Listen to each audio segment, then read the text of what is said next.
Introducing the new i3D Integrator netline resistance estimation feature, resistivity in silicon cannot be ignored, as silicon is more resistive than copper. In the floor plan GUI, click on Tools greater than Estimate Netline Resistance. Users can specify substrate and die parameters, including width and thickness.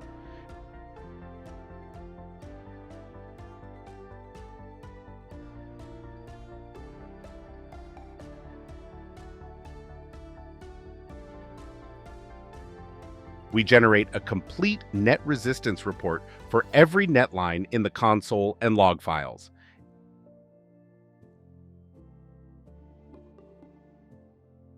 Introducing the new maximum threshold checking capability.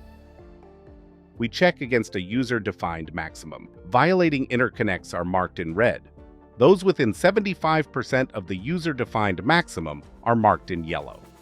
Back to the demo. Users can specify the maximum resistance threshold in the Estimate Netline dialog and select the Plot option. Netlines that exceed the maximum resistance, for example 24 ohms, are highlighted in red.